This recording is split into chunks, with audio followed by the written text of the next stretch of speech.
प्रणाम जय जिनेन्द्र। तो ये क्लास में विल स्टार्ट विद द और will continue with the Shantinath भगवान का जीवन चरित्र। और विल फर्स्ट स्टार्ट विद मंगलाचरण। नमो हरियंतानम, नमो सिद्धानम, नमो आयर्यानम, नमो उज्जायानम, नमो लोये सव्वसावनम। ऐसो पंचनमुखारो सव पावपनासनो, मंगलानं च सव्वे सिंह परमं भवै मंगलम। राग द्वेष विजेतारं ज्ञातारं विश्ववस्तुना, शक्रपूज्य गिरामेशं तीर्थेशं श्रुतिमानये। पन्नगे च सुरेन्द्रे च कौशिके पादसंस्कृशि, निर्विशेषमनस्काय श्रीवीरस्वामिने नमः। अज्ञानां तिमिरान्धानां ज्ञानजननीशलाकया नेत्रमुन्मिलितं येन तस्मै श्रीगुरुवे नमः। सर्वरिष्टप्रणाशाय सर्वभीष्टार्थदायिने सर्वलब्धिनिदानाय श्रीगौतम स्वामिने नमः। ओंकारबिन्दुसंयुक्तं नित्यं ध्यायन्ति योगिनः, कामदं मोक्षदं चैव ओंकाराय नमो नमः। तो प्रणाम जय जिनेन्द्र। तो हमने लास्ट क्लास शांतिनाथ भगवान का जीवन चरित्र देखा था। तो ये क्लास में will continue further with Shantinath भगवान का जीवन चरित्र। तो हम लोग सबसे पहले अपना जैन भूगोल या जैन कॉस्मोलॉजी के बारे में देख रहे हैं, और हम ज्योतिष चक्र के बारे में देख रहे हैं। तो ये ज्योतिष देवता का ये लास्ट क्लास होगा। तो will try to finish this class. इसमें ज्योतिष देवता का जो भी रिमेनिंग जो डिस्क्रिप्शन है वो हम ये क्लास में लेंगे। तो कोई भी क्वेश्चंस हो तो यू कैन आस्क। तो लेट्स ब्रीफली रिवाइज हमने अभी तक क्या देखा। तो हमने देखा कि हम जो भूमि पे है वो स्वयं भूतल भूमि कहते हैं, और उससे उससे 800 योजन ऊपर सूर्य का विमान है, और 880 योजन पे चंद्र का विमान है, और 884 योजन पे नक्षत्र का विमान है।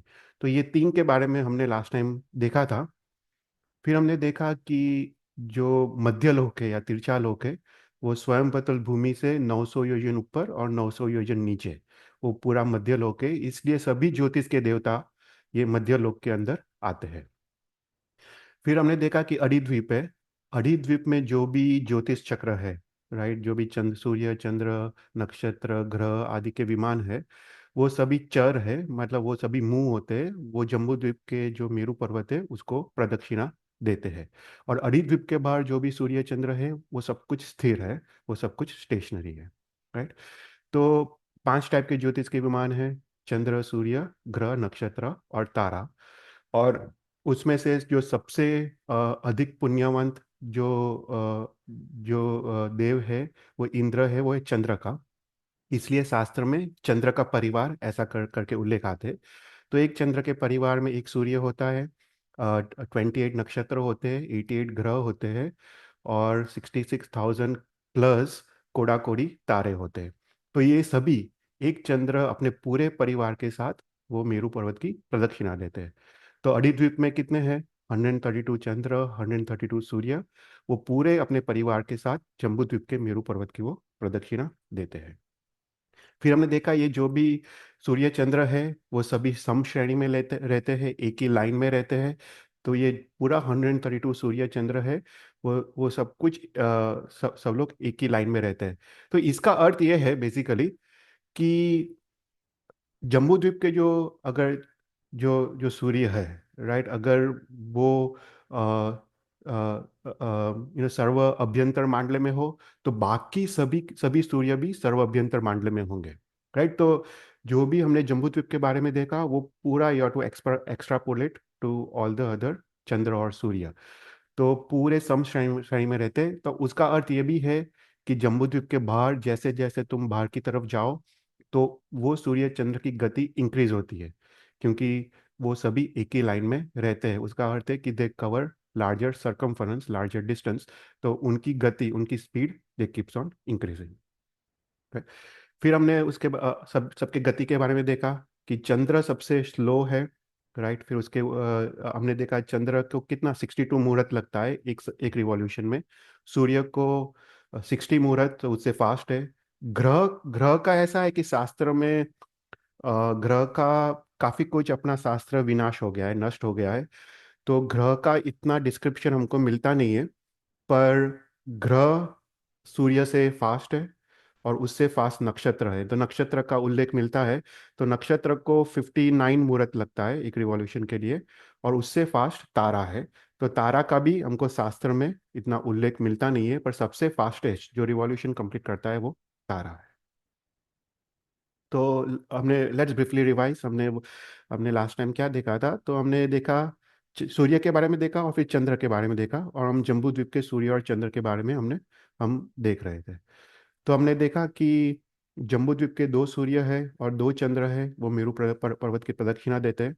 और जो सूर्य है, वो सूर्य टोटल उसके 184 मांडले है, जो पाथ वो ट्रैवल करता है।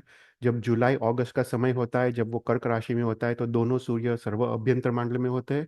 और फिर 6 महीने के बाद वो सर्व बाह्य मांडले की तरफ जाते हैं। और वापस जनवरी का समय आता है, वापस वो अंदर की तरफ गति करते हैं, मेरू पर्वत की तरफ, और वो सर्व अभ्यंतर मांडले की तरफ वो गति करते हैं। तो 6 महीने बाहर की तरफ और 6 महीने अंदर की तरफ, ऐसी सूर्य की दोनों सूर्य एक साथ ही आगे और पीछे की तरफ वो गति करते हैं। राइट। तो इसके बारे में हमने देखा था। और कोई भी क्वेश्चन हो तो तुम पूछ सकते हो। तो बेसिकली टोटल 184 सूर्य के मांडले हैं। राइट। फिर हमने देखा कि जो सूर्य बाहर की तरफ गति करते हैं उसको दक्षिणायन कहते हैं, और अंदर की तरफ गति करते हैं उसको उत्तरायण कहते हैं। आज हम थोड़ा डिटेल में जाएंगे कि उत्तरायण और दक्षिणायन क्यों क्यों ये डायरेक्शंस कैसे एस्टैब्लिश होता है, वो हम थोड़ा आज डिटेल में जाएंगे। पर सूर्य जब बाहर की तरफ गति करते हैं उसको दक्षिणायन कहते हैं, और अंदर की तरफ गति करते हैं मेरु तरफ पर्वत की तरफ, उसको उत्तरायण कहते हैं। Right? फिर हमने देखा कि टोटल 510 योजन का विस्तार विस्तार है जहाँ पे सूर्य और चंद्र वो गति करते हैं। जो जम्बू द्वीप की जो जगती है उसके 180 योजन्स अंदर, और जम्बू द्वीप की जगती के बाहर लवण समुद्र में 330 योजन्स। तो ऐसे 510 योजन में सूर्य और चंद्र दोनों प्रदक्षिणा देते हैं। अभी जो सूर्य है उसके जम्बूद्वीप के जगती के अंदर 65 मांडला है, और जम्बूद्वीप के जगती के बाहर 119 मांडला है। और जो चंद्र है उसके कितने मांडले, टोटल 15 मांडले हैं। तो जम्बूद्वीप की जगती के अंदर उसके 5 मांडले हैं, और जम्बूद्वीप के जगती के बाहर उसके 10 मांडले हैं। Right? तो हम अभी ब्रीफली रिवाइज ही कर रहे हैं। तो हमने देखा कि जब सूर्य एक प्रदक्षिणा देता है, तो जब वो बाहर की तरफ जाता है दक्षिणायन, तो वो 2 योजन डिस्टेंस वो कवर करता है, वो 2 योजन डिस्टेंस बाहर की तरफ जाता है। राइट। तो एवरी रिवॉल्यूशन में सूर्य 2 योजन बाहर की तरफ जाता है, तो डिस्टेंस बिटवीन द टू मांडला इज बेसिकली 2 योजन। राइट। फिर हमने देखा कि सूर्य को 183 डेज लगते हैं दक्षिणायन के वक्त, और वापस 183 डेज लगते हैं उत्तरायण के वक्त। तो total 366 days to complete the entire पूरा एक चक्र, मतलब पूरा सर्व अभ्यंतर मांडले से सर्व बाह्य मांडला, और सर्व बाह्य मांडले से वापस सर्व अभ्यंतर मांडला। तो टोटल 366 डेज लगते हैं, और टोटल 12 राशि है। तो 366 डिवाइड बाई 12 इज 30.5 डेज। सो एक सूर्य मास का डेफिनेशन है 30.5 डेज। राइट। तो ये हमने देखा था लास्ट टाइम। फिर हमने देखा कि सूर्य को एक मांडला एक रिवॉल्यूशन कंप्लीट करने में 60 मुहूर्त लगता है। और अगर दो सूर्य की अपेक्षा से देखें, तो दोनों सूर्य जब एक एक रिवॉल्यूशन कंप्लीट करते हैं, तो 2 योजन्स प्लस 2 योजन्स प्लस द थिकनेस ऑफ मांडला, राइट। और थिकनेस ऑफ मांडला इज बेसिकली थिकनेस ऑफ सूर्य। तो 5.5 योजन बाहर की तरफ वो जाते हैं। तो एक तो 60 मुहूर्त मतलब 2 अहोरात्र। एक अहोरात्र मतलब एक दिन। तो 2 दिन में दोनों सूर्य 5.5 योजन का डिस्टेंस अंदर या बाहर की तरफ जाते हैं। करेक्ट। तो ये हमने देखा था।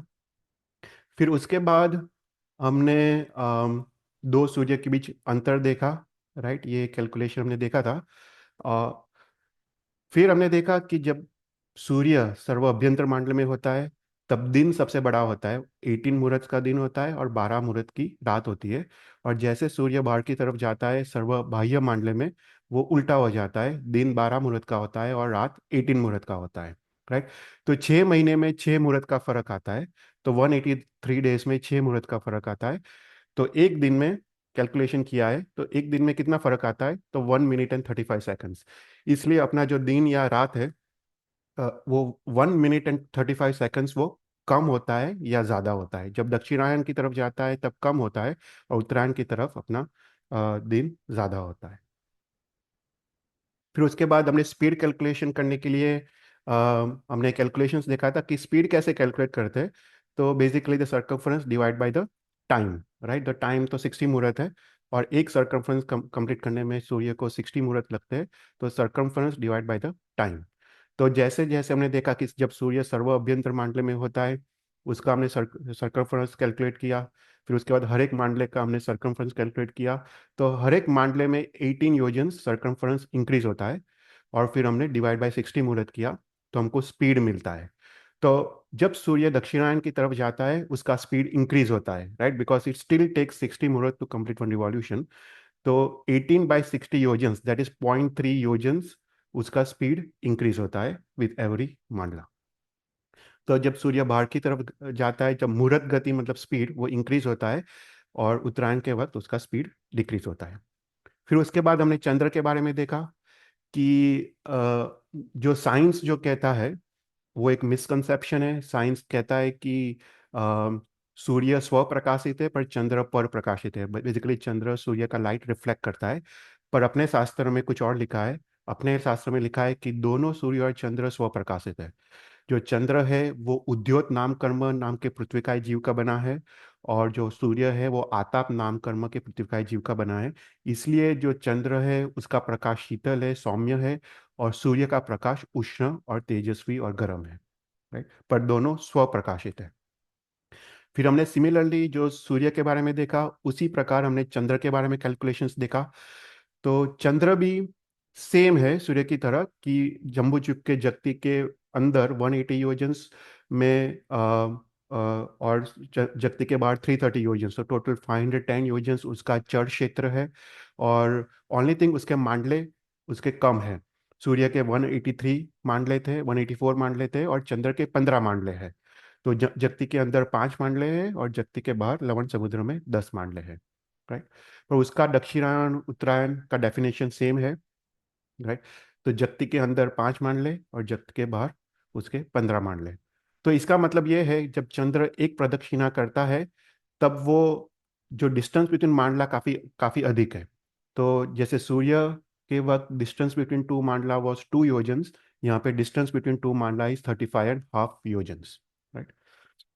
पर चंद्र स्लो है, क्योंकि चंद्र को एक रिवॉल्यूशन कंप्लीट करने में उसको 62 मुहूर्त लगते हैं, सूर्य को 60 मुहूर्त लगते थे। फिर हमने देखा कि चंद्र, राइट, चंद्र 13.5 डेज में सर्व अभ्यंतर मांडले से सर्व बाह्य मांडले की तरफ जाता है, और वापस 13.5 डेज में सर्व बाह्य से सर्व अभ्यंतर मांडले में जाता है। तो टोटल 13.5 प्लस 13.5 वो हुआ 27.5 दिन। तो ये चंद्रमास है। जो चंद्रमास का डेफिनेशन इज डिफरेंट देन सूर्य मास का डेफिनेशन। सूर्य मास में हमने क्या किया कि जितने दिन लगते डिवाइड बाय 12 राशि, पर चंद्रमास में ऐसा नहीं किया। चंद्रमास में टोटल टाइम टेक्स कि वो सर्व अभ्यंतर से सर्व बाह्य और सर्व बाह्य से सर्व अभ्यंतर, तो उसको 27.5 डेज लगते हैं चंद्र को। वो चंद्र मास का शास्त्रीय डेफिनेशन है, राइट।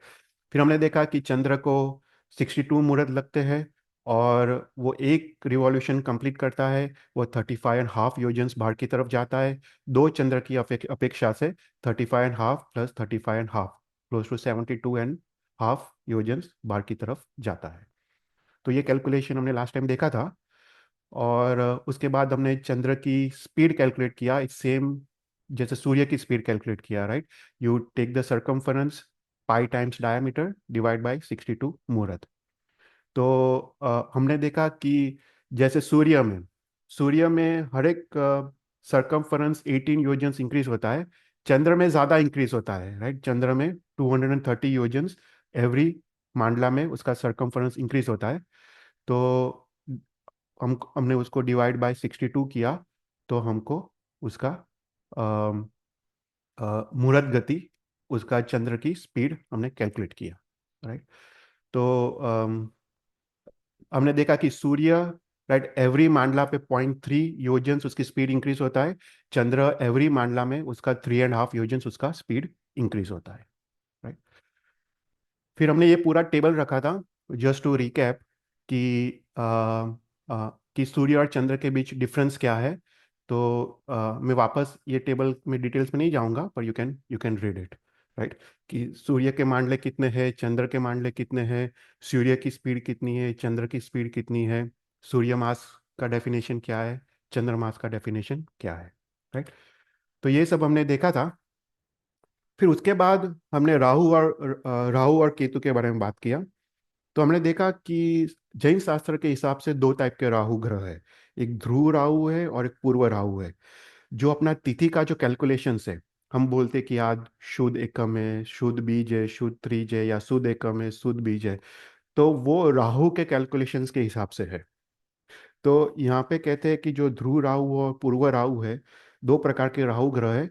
वो दोनों श्याम वर्ण के हैं, और श्याम रूप कांति मतलब ब्लैक कांति को प्रसरने वाले हैं। उसका तेज भी ब्लैक है, श्याम वर्ण का उसका तेज है।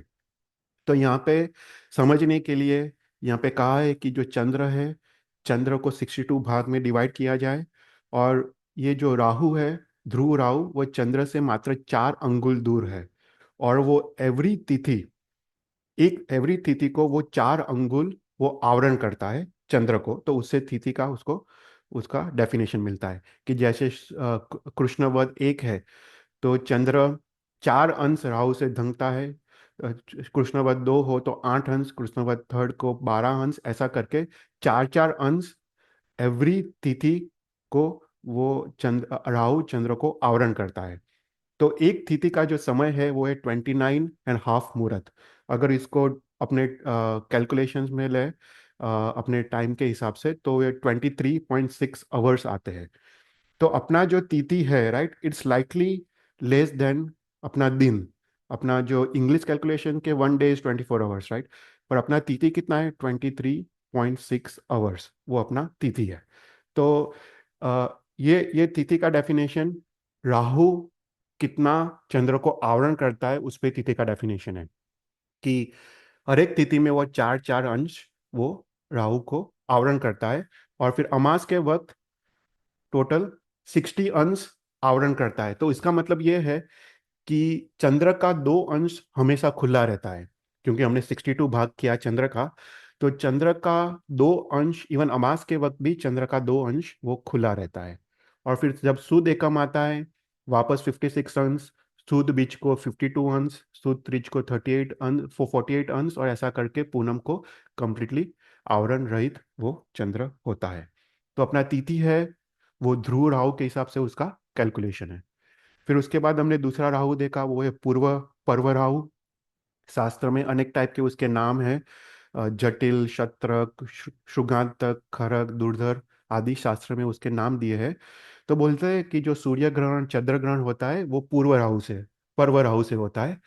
तो शास्त्र में लिखा है कि चंद्र ग्रहण और सूर्य ग्रहण जगन्य से 6 महीने में एक बार होता है। उत्कृष्ट से चंद्र ग्रहण 42 महीने में एक बार होता है।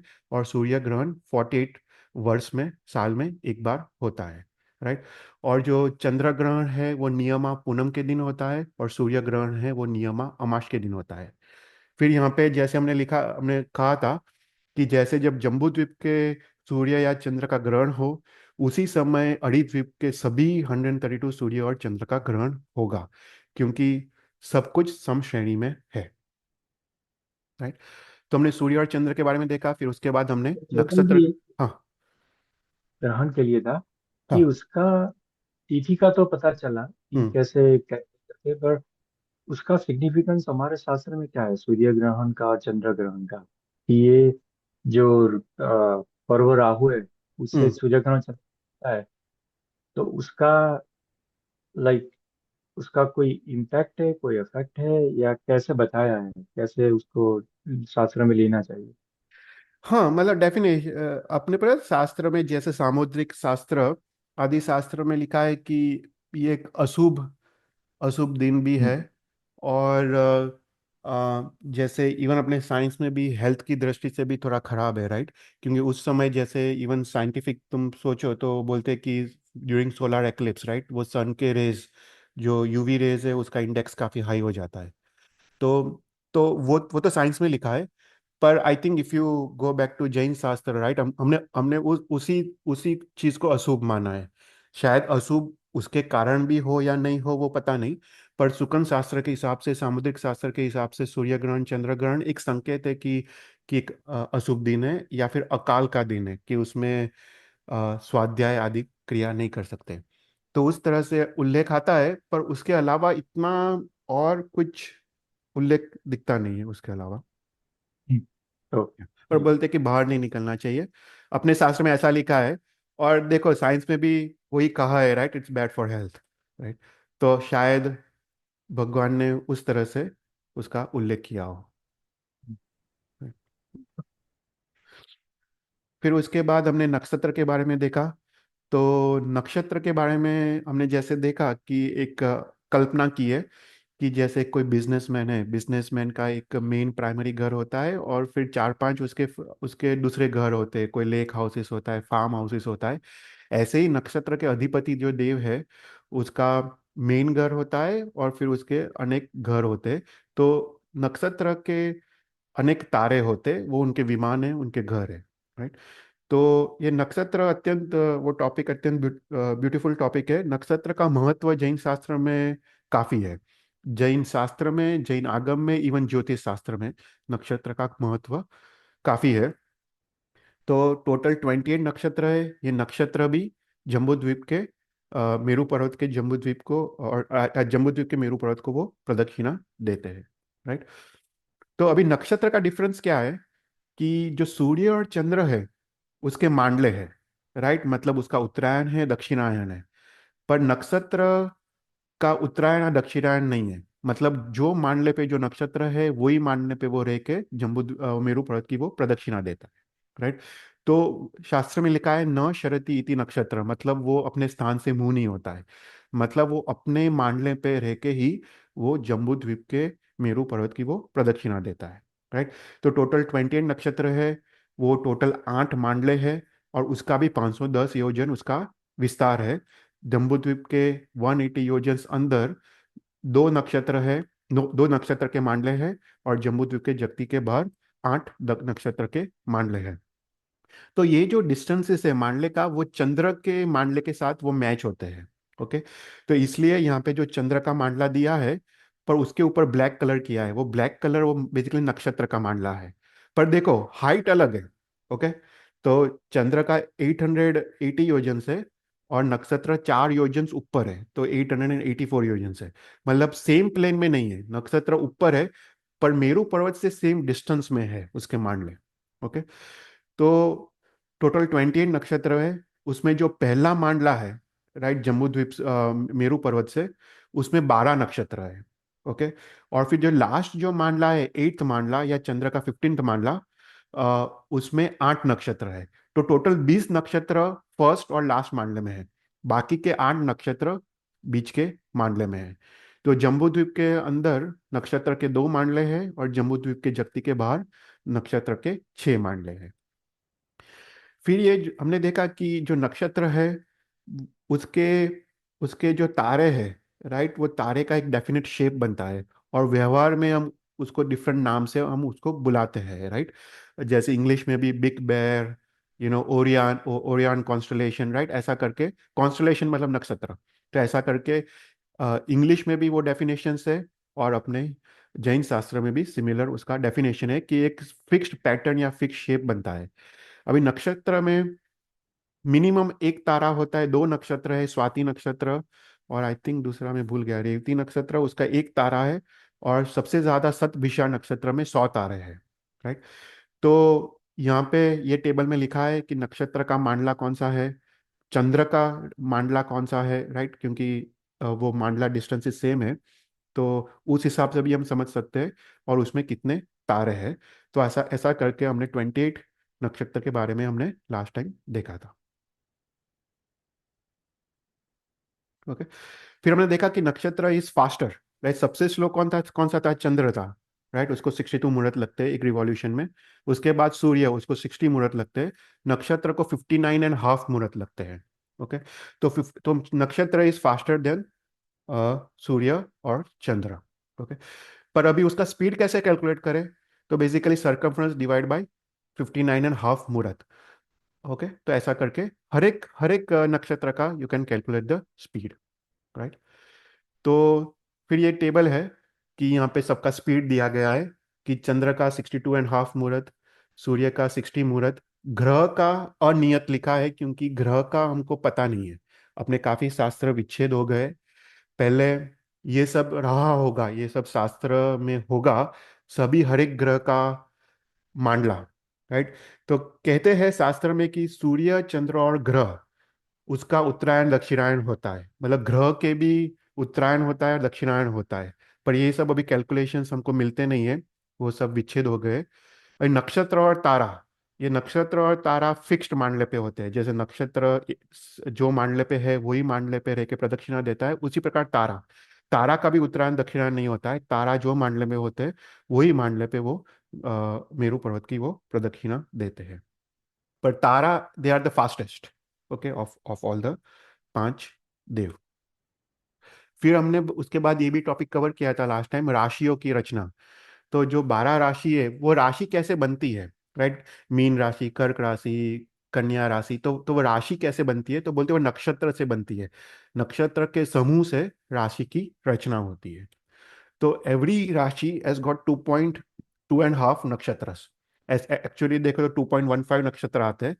तो जैसे मकर राशि में अभिजीत, श्रवण और पार्ट ऑफ धनिष्ठा नक्षत्र वो मकर राशि है। फिर धनिष्ठा, सतभिषा और पूर्व भाद्रपद वो कुंभ राशि है। तो ऐसा करके नक्षत्र के समूह को एक राशि का डेफिनेशन दिया है। और शास्त्र में लिखा है कि हर एक, हाँ, कोई क्वेश्चन? ठीक है।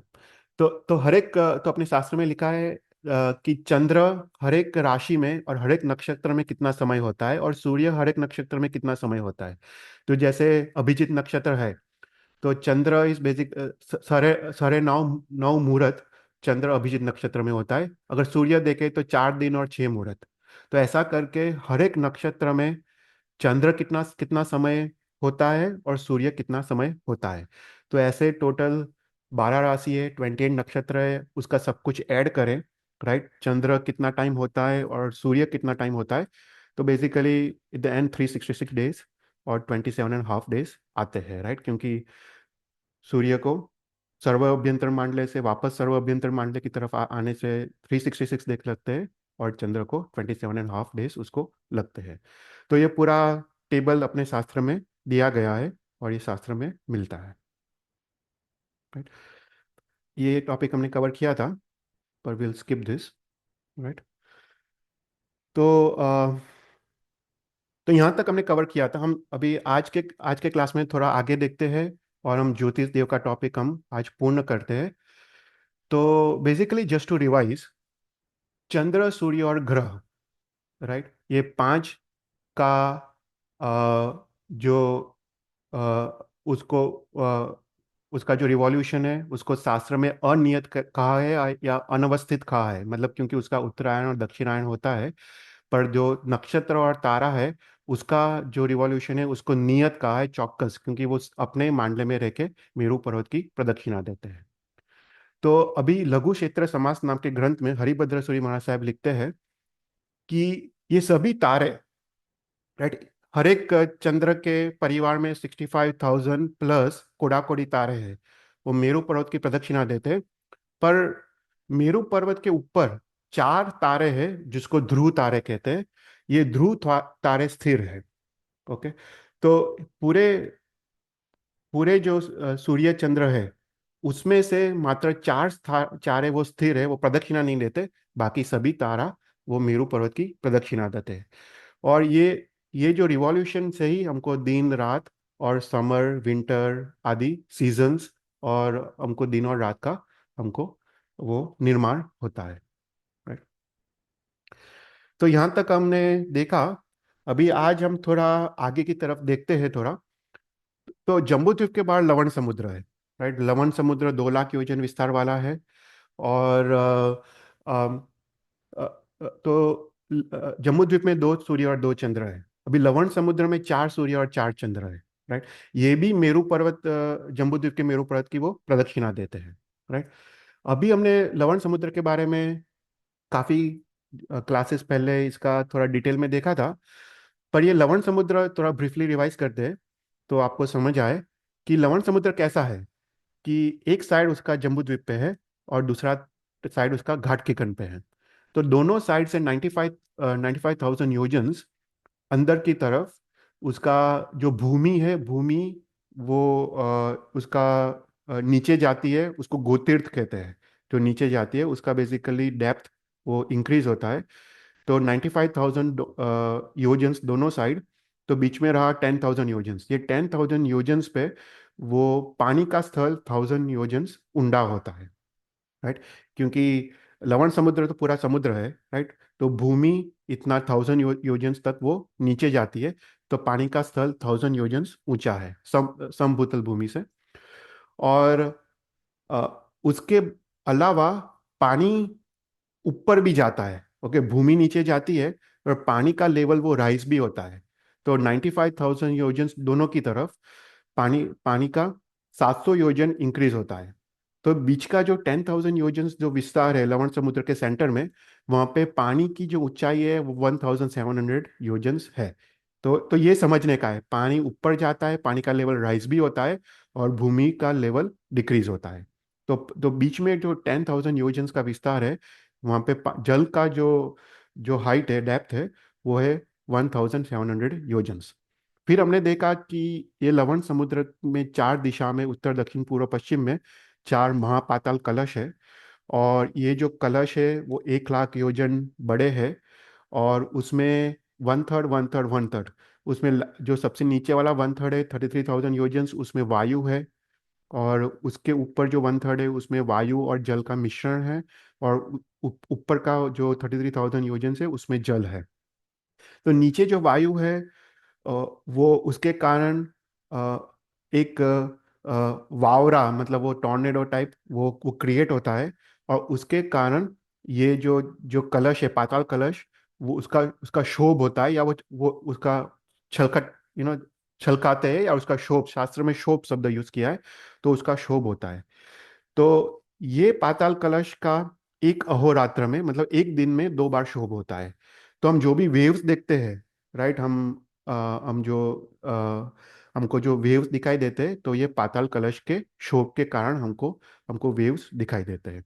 तो शास्त्र में हमारा जो वेव्स है वो चंद्र से रिलेटेड नहीं है, पर ये पाताल कलश जो उसका शोभ होता है उसके कारण हमको ओशन में हमको वेव्स दिखाई देते हैं। तो जब अमास होता है, पूनम होता है, आठम, चौदस आदि में अनेक बार शोभ होता है। तो इसलिए ये सब दिनों में, पूनम और अमास के दिन, काफी भरती और ओट हमको दिखाई देती है, राइट। तो अभी ये सब हमने लवण समुद्र के एक्सप्लेनेशन में देखा था। पर अभी हम सोचते हैं, अभी सूर्य चंद्र का हाइट कितना है, राइट। सूर्य तो 800 योजन है और चंद्र 880 योजन से, राइट, समतल भूमि से। तो अभी ये जब पाताल कलश का शोभ होता है, तो जो पानी जब ऊंचा उछलता है, तो 16,000 योजन ऊपर उछलता है। तो टोटल 16,000 योजन प्लस 700 योजन प्लस 1,000 योजन, तो 17,700 योजन ये पानी ऊपर उछलता है, राइट, भूमि से। तो आ, उसका मतलब है कि ये जो सूर्य और चंद्र है वो पानी थ्रू उसका रिवॉल्यूशन होता है, राइट। क्योंकि वो तो 800 और 880 योजन है, और जो पानी की शिखा है उसको लवण शिखा कहते हैं, वो 16,000 योजन ऊंची है। तो यहाँ पे शास्त्र लिखता है कि लवण समुद्र में जो सूर्य और चंद्र है वो अलग टाइप के हैं। बाकी जो 132 सूर्य और चंद्र है उससे ये जो लवण समुद्र के सूर्य और चंद्र वो अलग है। तो कैसे अलग है? तो बोलते हैं कि जो जम्बू द्वीप के और अन्य क्षेत्र के जो सूर्य और चंद्र है वो स्फटिक रत्नमय है। पर जो लवण समुद्र के सूर्य चंद्र है वो उदक स्फटिक रत्नमय, ऐसा करके शास्त्र में उल्लेख उल्लेख आता है। तो ये जो उदक स्फटिक रत्नमय जो सूर्य और चंद्र है लवण समुद्र में, उसकी प्रॉपर्टी ऐसी है कि ये पानी के शिखा को कट करती है।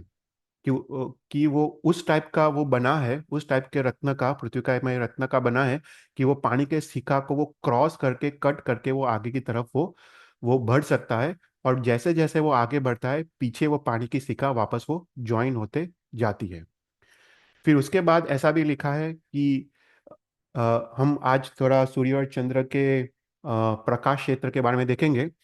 पर जो नॉर्मल सूर्य और चंद्र है उसका जो प्रकाश क्षेत्र है वो ऊर्ध्वलोक की तरफ 100 योजन का होता है उसका प्रकाश, और अधोलोक की तरफ 1800 योजन का होता है। मतलब ऊर्ध्वलोक में कम प्रकाश करता है, अधोलोक में 1800 योजन तक ज्यादा उसका प्रकाश क्षेत्र है। पर जो लवण समुद्र के सूर्य चंद्र है वो उसका ऑपोजिट है। तो बोलते हैं ऊर्ध्वलोक की तरफ वो 1800 योजन प्रकाश करता है, और अधोलोक की तरफ वो 100 योजन का वो प्रकाश करता है। तो उस तरह के से शास्त्र में उसका वर्णन आता है कि लवण समुद्र के 4 सूर्य और चार चार चंद्र वो अलग पृथ्वी काय में रत्न के बने हैं, और उसका प्रकाश क्षेत्र भी उसका अलग है। कोई कोई क्वेश्चंस? तो वो अ, जो 700 योजन ऊपर है, तो वो हम्म। अगर पानी है और जम्बू द्वीप से भी ऊपर है, हम्म। तो वो भूमि की रेखा से, राइट, ये तो वो ये कैसे? समभूतल भूमि है। ये समभूतल भूमि है, राइट, ये वाला।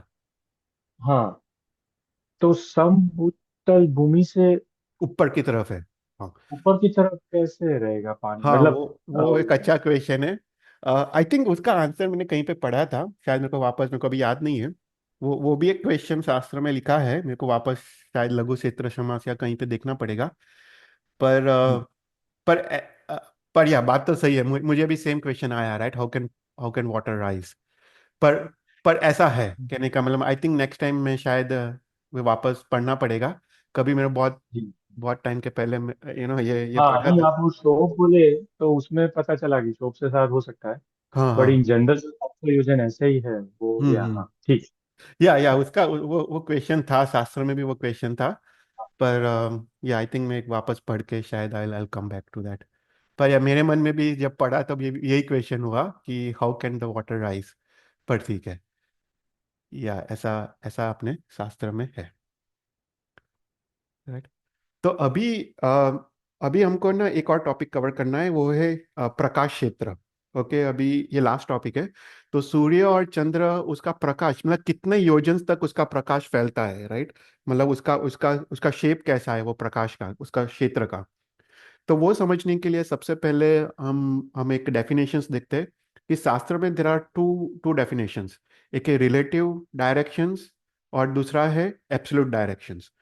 तो जो ताप दिशा है वो रिलेटिव डायरेक्शन है, और क्षेत्र दिशा वो एब्सोल्यूट डायरेक्शन है। तो यहाँ पे लिखा है कि जो ताप दिशा है वो रिलेटिव है। मतलब कोई भी क्षेत्र के लिए, वो अगर भरत क्षेत्र हो, महाविद्य क्षेत्र हो, या ऐरावत क्षेत्र हो, जिस दिशा में सूर्य उगता है वो क्षेत्र के लिए वो दिशा पूर्व हुई, और जिस दिशा में सूर्य का अस्त होता है वो क्षेत्र के लिए वो दिशा पश्चिम हुई, राइट। तो ये रिलेटिव है, राइट, क्षेत्र के हिसाब से। कि अगर हम भरत क्षेत्र में हो तो भरत क्षेत्र में हम देखते हैं कि अपने राइट हैंड साइड सूर्य उगता है, और लेफ्ट हैंड साइड सूर्य का अस्त होता है, राइट। तो अपने अपने साइड जिस दिशा में सूर्य उगता है वो पूर्व हुई, और जिस दिशा में सूर्य अस्त होता है वो पश्चिम हुई, राइट। तो ये रिलेटिव है अपने क्षेत्र के हिसाब से। अगर तुम ऐरावत देखो तो पूरा उल्टा हो जाएगा। ऐरावत में पूर्व और पश्चिम विल बी ऑपोजिट, क्योंकि वो नॉर्थ साइड है, राइट। तो उसके लिए जो भी जहाँ पे भी सूर्य उगता है वो पूर्व है, और जहाँ पे भी सूर्य अस्त होता है वो पश्चिम में। सिमिलरली फॉर महाविद्य क्षेत्र। तो एक रिलेटिव डेफिनेशन है डायरेक्शंस की। तो उसका अर्थ क्या हुआ कि पूर्व और पश्चिम हमको समझ पड़ गया। पर उसका अर्थ कि तुम अगर पूर्व और पश्चिम के राइट हैंड साइड देखो, राइट, तो तो हमेशा right hand side will go towards लवण लवण समुद्र। और उसका तो लेफ्ट हैंड साइड देखो, तुम कोई भी क्षेत्र में हो, लेफ्ट हैंड साइड देखो, it will go towards Meru पर्वत। तो मेरू पर्वत की दिशा वो उत्तर दिशा है, और लवण समुद्र की तरफ दिशा वो दक्षिण दिशा है। इसलिए यहाँ पे दक्षिणायन और उत्तरायण ऐसे नाम दिया गया है। वो एक रिलेटिव टर्म है, एब्सोल्यूट में नहीं है, राइट। तो रिलेटिव हिसाब से जब सूर्य मेरू पर्वत की जाता है वो उत्तर दिशा में जाता है, और जब मेरू पर्वत के बाहर की तरफ जाता है वो दक्षिण दिशा में जाता है। तो ये रिलेटिव डेफिनेशन है, इसलिए आपको अभी समझ पड़ेगा कि क्यों उत्तरायण क्यों कहते हैं और दक्षिणायन क्यों कहते हैं। क्योंकि पूर्व की तरफ फेस करके, अगर तुम लेफ्ट हैंड साइड देखो तो उत्तर उत्तर आता है, और तुम राइट हैंड साइड देखो वो दक्षिण आता है, और उत्तर हमेशा मेरू पर्वत ही आएगा। तुम ऐरावत में हो या महाविद्य में हो, उत्तर हमेशा मेरू पर्वत की तरफ आएगा। तो इन सभी क्षेत्रों के लिए उत्तरायण मतलब अंदर आना, और दक्षिणायन मतलब लवण समुद्र की तरफ बाहर जाना। ओके, तो ये चीज मेरे को एक क्लियर करना था। फिर उसके बाद, ये तो रिलेटिव डेफिनेशन हुई, पर अपने पास एब्सोल्यूट डेफिनेशन भी है, राइट। तो एब्सोल्यूट डेफिनेशन क्या है? कि जो समतल भूमि है वो मेरू पर्वत के नीचे 8 रोचक प्रदेश है, राइट। 8 रोचक प्रदेश, दैट इज एब्सोल्यूट 000। वहां से पूरे 14 राजलोक का कैलकुलेशन ये रोचक प्रदेश से है। तो दिस इज एब्सोल्यूट डायरेक्शंस। तो जैसे उत्तर दक्षिण पूर्व पश्चिम नॉर्थ साउथ, जो भी वी दिशा है, ये सब जो डेफिनेशंस है, वो सब एब्सोल्यूट डेफिनेशंस है। तो हम जब शास्त्र में जैसे डेफिनेशन हम बात करते, फॉर एग्जांपल जम्बूद्वीप की जगती, और जगती के 4 द्वार है, राइट, पूर्व पश्चिम उत्तर उत्तर दक्षिण। तो जब उत्तर दक्षिण पूर्व पश्चिम की बात करते हैं, 4 द्वार की बात करते हैं, तो वो एब्सोल्यूट डायरेक्शंस है, वो रिलेटिव डायरेक्शंस नहीं है। कि जैसे विजय द्वार है वो पूर्व दिशा में है, विजयवन द्वार है वो दक्षिण दिशा में है, जयंत द्वार है वो पश्चिम दिशा में है, और अपराजित द्वार वो उत्तर दिशा में है। तो ये सब एब्सोल्यूट डायरेक्शंस के हिसाब से उसकी डेफिनेशन दी गई है। तो ये तुमको समझने का, जब सूर्य चंद्र की बात कर रहे हैं तब हम रिलेटिव डायरेक्शंस यूज करते हैं, और जब हम जब ये जगती और उसके बाद द्वार और वो सब जब बात करते हैं, तो हम एब्सोल्यूट टर्म्स में वो एब्सोल्यूट डायरेक्शंस हम उसका बेस यूज करते हैं। ओके, तो ये बात समझ आया? ओके, फिर उसके बाद एक और चीज शास्त्र में लिखी गई है, कि हमको ऐसा लगता है कि सूर्य पूर्व से उदय हुआ और पश्चिम में अस्त हुआ, राइट। ऐसा ऐसा हमको लगता है कि जब सूर्य उदय होता है तब वो समुद्र से उदय होता है पूर्व में, और पश्चिम में वो सूर्य समुद्र के अंदर वापस उसका अस्त होता है। पर अगर तुम टेक्निकली सोचो तो ऐसा तो है नहीं। सूर्य तो सेम प्लेन में रह के मेरू पर्वत की प्रदक्षिणा देते हैं। तो यहाँ पे शास्त्र में क्वेश्चन कहा गया है कि ऐसा क्यों हमको लगता है। तो बेसिकली ये सिंपल एक्सप्लेनेशन है, कि शास्त्र कहता है कि जब सूर्य, हम भरत क्षेत्र में जब सूर्य अपने तरफ आता है, अपने सर के ऊपर आता है, तब हम ऊपर की तरफ 90 डिग्री एंगल बनाते हैं, राइट। हम ऊपर की तरफ देखते हैं तो 90 डिग्री एंगल बनाता है। और जैसे सूर्य अपने से दूर जाता है, राइट, तब वो सूर्य का एंगल, हम तो सेम प्लेन में है, पर सूर्य हमको जो एंगल बनाता है वो कम होते जाता है, राइट। तो 90 डिग्री से 80 डिग्री से 70 60 65 लाइक 55 ऐसा करके उसका एंगल कम होते जाता है। तो जैसे दूर सूर्य भरत क्षेत्र से महाविद्य क्षेत्र की तरफ जाता है, तब उसका वो सूर्य हमसे दूर होते जाता है, पर वो हाइट तो सेम ही है, सेम प्लेन में ही है। पर जब जैसे हमारा जो एंगल सूर्य के साथ वो कम होते जाता है, इसलिए हमको ऐसे भ्रम होता है कि सूर्य नीचे जा रहा है, राइट। और जब अपने तरफ आता है हमको लगता है सूर्य ऊपर आ रहा है, और अपने से दूर जा रहा है हमको लगता है सूर्य नीचे जा रहा है। पर यह मात्र भ्रम है। सूर्य तो अपने से पास आता है और दूर जाता है, मात्र उतना ही होता है, तो राइट। चैतन्य भाई, उसमें ऐसा हाँ। फिर लिखा है कि जब हमारा ऊपर होता है 90 डिग्री में, हम्म। तो जो हमको उसका जो वॉल्यूम है, हम्म। जो उसका भास होता है, हम्म। वो फिर दूर जाता है तो वो भी कम होना चाहिए, राइट? क्योंकि अगर वो सिर्फ डिग्री के एंगल से ही नहीं, अगर वो होता है दूर होता जाता है। नहीं, वो भी तो लिखा है, कि इवन इवन साइंस में भी वो लिखा है। मैंने ना थोड़े दिन पहले ही वो तपास किया था, कि साइंस में भी है कि सूर्य, तुम देखो एक बार गूगल सर्च करना, कि कि सूर्य का जो साइज है ना, इट चेंजेस अराउंड अराउंड 3% और सो ड्यूरिंग, मतलब उसका, पर देखो, 3% हमारे लिए नेकेड आई से इतना इतना फर्क नहीं पड़ता है, क्योंकि देखो सूर्य तो मात्र 510 योजन सी उसका उसका चर क्षेत्र है ना। तो 510 योजन is very very small, small. तुम कॉस्मिक स्पेस में देखो, 510 योजन तो कुछ भी नहीं है, राइट। और 510 योजन तो पूरे 183 डेज में उतना दूर जाता है, राइट। पर एक्चुअली तो वो बहुत बहुत कम दूर जाता है अपने से, राइट। तो इसलिए सूर्य 3% जितना उसका साइज इंक्रीज होता है, डिक्रीज होता है, पर दैट इज ओनली 3% जितना, ओके। ओ, हाँ। तो अभी ना हमको ताप क्षेत्र या प्रकाश क्षेत्र के बारे में देखना है कि सूर्य और चंद्र, और जो सूर्य के बारे में देख रहे हैं वो सेम चंद्र के लिए सेम डायमेंशंस और वो सब अप्लाई होते हैं।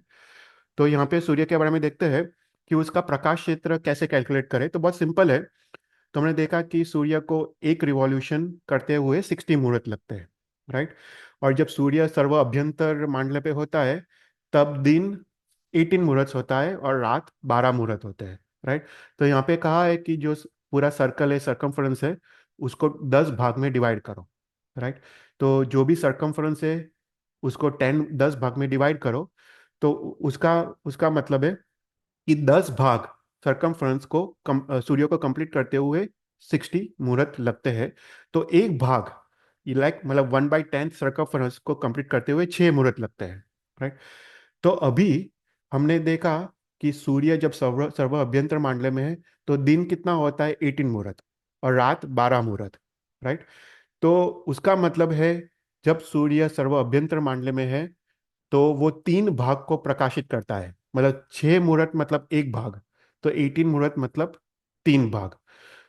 तो जब सूर्य सर्व अभ्यंतर मांडले में होता है तो 18 मुहूर्त का दिन है, मतलब वो सरकमफ्रेंस का थर्ड, वन, मतलब क्लोज टू 1/3, मतलब 3/10 ऑफ अ सरकमफ्रेंस को वो प्रकाशित करता है। और बाकी 2/10 ऑफ अ सरकमफ्रेंस में रात होती है, राइट। तो ये एक एक सूर्य की अपेक्षा से है। सिमिलरली दूसरा सूर्य, राइट, एक एक सूर्य 3/10 सरकमफ्रेंस को प्रकाशित करता है, दूसरा सूर्य भी 3/10 सरकमफ्रेंस को प्रकाशित करता है। तो 3/10 प्लस 3/10 और 2/10 रात है। तो एक 2/10 रात है और दूसरा 2/10 भी रात है, राइट। तो राइट, अभी हमको सरकमफ्रेंस पता है, राइट, हमको सर्व अभ्यंतर मांडले में वी नो द सरकमफ्रेंस। तो सरकमफ्रेंस जो है वो 3,15,3,89 योजन है। और तो उसका इफ यू डू 3/10 तो इतना योजन्स उसका आता है। एक्चुअली ये कैलकुलेशन थोड़ा रॉन्ग है, मैंने किया था, वो 94,000 जितना आता है। वो आगे जाके वो लोग ने करेक्ट किया है बुक में। पर 94,000 समथिंग वो 3/10 ऑफ द सरकमफ्रेंस हुआ। तो उतना पार्ट ऑफ सरकमफ्रेंस वो सूर्य प्रकाशित करता है जब सूर्य सर्व अभ्यंतर मांडले में है, राइट। अभी जैसे जैसे सूर्य बाहर की तरफ जाता है, राइट, तो उसका प्रकाश क्षेत्र कम होते जाता है। देखो सूर्य तो सेम है पर उसका जो प्रकाश क्षेत्र है वो कम होते जाता है कि जब सूर्य सर्व बाह्य मांडले में है तब क्या होता है, उल्टा हो जाता है, 12 मुहूर्त का दिन है और 18 मुहूर्त की रात है, राइट। तो उस समय 2/10 ऑफ अ सर्कमफ्रेंस को प्रकाशित करता है जब सूर्य सर्व बाह्य मांडले में है। जब सूर्य सर्व अभ्यंतर मांडले में है, वो 3/10 ऑफ अ सर्कमफ्रेंस को प्रकाशित करता है। तो ऐसे ऐसे उसका प्रकाश जो एंगल है, राइट, वो एंगल, वो प्रकाश क्षेत्र उसका कम होते जाता है। तो this applies for all the regions, right, सिर्फ जम्बू द्वीप नहीं। पर तुम जम्बू द्वीप के बाहर घाटकीकर्ण या पुष्करावर द्वीप में जाओ, यहाँ पे लिखा है कि जैसे पुष्करावर द्वीप में उसका जो सरकमफ्रेंस है वो 1,42,30,249 योजन उसका सरकमफ्रेंस है। उसका 3/10 करो तो सूर्य 4,24,26,9 90,214 इतने योजन को वो प्रकाशित करता है, राइट। तो 3/10। तो बेसिकली जो प्रकाश क्षेत्र है सूर्य का, उसका शेप ऐसा है। ओके, ये मेरा पॉइंटर दिख रहा है। तो बेसिकली वो बाहर की तरफ, मतलब जब जम्बूद्वीप का सूर्य कंसिडर करे तो लवण समुद्र की तरफ उसका प्रकाश क्षेत्र ऐसा एंगुलर फैशन में इंक्रीज होते जाता है और मेरू पर्वत की तरफ वो डिक्रीज होते जाता है। और अभी इसका लेंथ क्या है, राइट, हमको पता है कि this is the part of 3/10 of a circumference, right, यहाँ और यहाँ। पर इसका लेंथ कितना है, मतलब सूर्य कितने दूर तक प्रकाश देता है। तो शास्त्र बोलता है कि ऐसे दो मत है, पर जो मत हम फॉलो करते हैं वो सेकंड मत है। तो शास्त्र बोलता है कि सूर्य 83,333 योजन्स उसकी प्रकाश की लंबाई है। तो दो मत ऐसा है, पहला मत ऐसा कहता है कि मेरू पर्वत वो प्रकाश को बाधक है, तो इसलिए उसका 5,000 योजन्स कम है। पर दूसरा मत ऐसा कहता है कि नहीं, मेरू पर्वत बाधक नहीं है, मेरू पर्वत की गुफा के अंदर भी प्रकाश जाता है। तो उस हिसाब से 500 योजन, 5000 योजन को ऐड किया है। पर लेंथ ऑफ द प्रकाश, ये कोई भी सूर्य है, सिर्फ अपना सूर्य नहीं, पर लवण समुद्र का सूर्य हो या घाटकीकरण का सूर्य हो, उसका लेंथ इतना ही होता है। 83,333 योजन्स उसका लेंथ होता है। ओके। तो बेसिकली जब सूर्य अ, अ, अपने सर्व अभ्यंतर मांडल्य में होता है, राइट, तो उस लेंथ तो सेम ही रहता है, पर उसका जो एंगल है वो 3/10 होता है। और जब वो सर्वबाह्य मांडल्य में होता है, जब उसका प्रकाश क्षेत्र कम हो जाए, तो प्रकाश क्षेत्र कम होते जाता है जैसे सूर्य बाहर की तरफ जाता है, उसका एंगुलर जो प्रकाश क्षेत्र है वो कम होते जाता है, पर लेंथ तो सेम ही रहता है। Length always remains 83,333 यूजन्स। ये समझ में आया? कोई क्वेश्चन हो तो पूछना। ऐसे तो आगे एक फिगर है, उससे ज़्यादा समझ में आएगा। तो बेसिकली सूर्य का जो जम्बूद्वीप का सूर्य है वो सर्व अभ्यंतर मानले में तो 44,820 योजन्स दूर है मेरू पर्वत से, प्लस 180 योजन्स जगती की तरफ, तो 45,000 योजन्स हुआ। प्लस लवण समुद्र में 330 योजन्स प्लस 33,003 योजन्स, उतना दूर तक उसका प्रकाश फैलता है, राइट।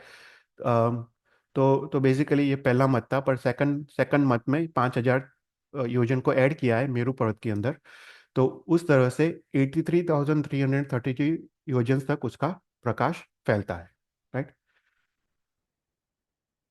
तो बेसिकली जो जम्बूद्वीप का सूर्य है वो लवण समुद्र में, राइट, उसका 33,333 योजन तक उसका प्रकाश फैलता है। अभी लवण समुद्र तो 2 लाख योजन वाला है। तो बेसिकली ये 1/6 ऑफ लवण समुद्र को प्रकाशित करता है जम्बूद्वीप का सूर्य।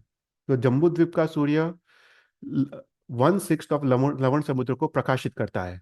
अब बाकी का जो जो लवण समुद्र के सूर्य है, तो लवण समुद्र में टोटल 4 सूर्य और 4 चंद्र है। तो एक साइड 2 सूर्य 2 चंद्र, और दूसरे साइड 2 सूर्य और 2 चंद्र। तो बाकी का जो 83,333 योजन्स प्लस 83,330 योजन है, वो बाकी के 2 सूर्य प्रकाशित करते हैं। देखो लेंथ तो सेम ही रहता है, लवण समुद्र का सूर्य हो या जम्बूद्वीप का सूर्य हो। तो जम्बूद्वीप का सूर्य लवण समुद्र में 33,333 योजन्स तक प्रकाशित करता है।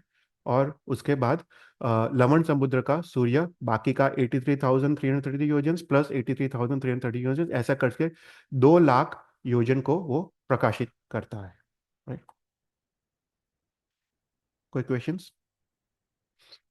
तो बेसिकली ये डायग्राम से आपको समझ आएगा कि सूर्य जब सर्व अभ्यंतर मानले पे है, राइट, यहाँ पे है, तब मेरू पर्वत का जो सरकमफ्रेंस है उसके 3/10 हुआ 94,086 योजन्स, तो उसको प्रकाशित करता है, राइट। तो फिर 3/10 ऑफ सर्व अभ्यंतर मानला तो हुआ 94,526 योजन्स। तो यहाँ से ये डिस्टेंस, दिस डिस्टेंस, राइट, ये 94,000 जो प्रकाशित करता है। और लेंथ कितना है? तो जम्बूद्वीप के अंदर 45,000, जम्बूद्वीप के बाहर 33,000, तो टोटल लेंथ हुआ 83,333 योजन्स वो प्रकाशित करता है। और बाकी के 2/10 भाग में रात होती है। तो 2/10 मेरू पर्वत का और 2/10 सर्व अभ्यंतर मानला का, तो ऐसे रात होती है। तो अभी 2 सूर्य है, एक सूर्य यहाँ पे होता है, दूसरा सूर्य यहाँ पे होता है। तो यहाँ पे भी सिमिलर उस प्रकार से प्रकाश होता है, और बाकी ये एरिया में रात होती है, राइट। कोई क्वेश्चंस? तो उसी तरह जब सूर्य सर्व अभ्यंतर मांडल्य से सर्व बाह्य मांडल्य की तरफ जाता है, तो पूरा उल्टा हो जाता है। जब सर्व बाह्य मांडल्य में होता है, तब 2/10 क्षेत्र को प्रकाश करता है और 3/10 को रात होती है, राइट। तो पूरा उसका जो कैलकुलेशन है वो पूरा उल्टा हो जाता है। तो ये कैलकुलेशन शास्त्र में दिया है कि how do you basically calculate. तो बेसिकली लिखते हैं कि लेट्स सी कहाँ पे दिया है।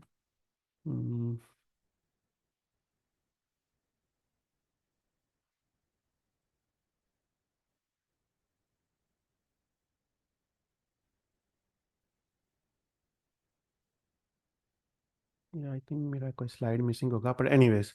तो बेसिकली उसका प्रकाश क्षेत्र जब वो बाहर की तरफ जाता है, तो उसका प्रकाश क्षेत्र सूर्य का जो एंगल है वो कम होते जाता है, राइट। वो सर्व बाह्य बाह्य मंडल की तरफ जाता है। तो बेसिकली तुम सोचो, 3/10 उसका प्रकाश क्षेत्र है सर्व अभ्यंतर मामले में, और बाह्य मामले में उसका उसका प्रकाश क्षेत्र है 2/10, राइट।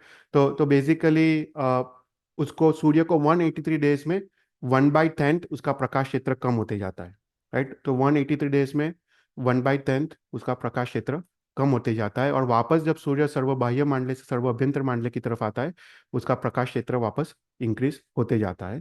पर उसका जो लेंथ है, it remains the same, 83,333 योजन्स। कोई भी क्वेश्चंस? तो वो जो फिगर आपने पहले बताई थी, हाँ। वो उल्टी होनी चाहिए क्या? वो अंदर तरफ कम था और बाहर तरफ ज्यादा था। कौन से कौन लाइक से?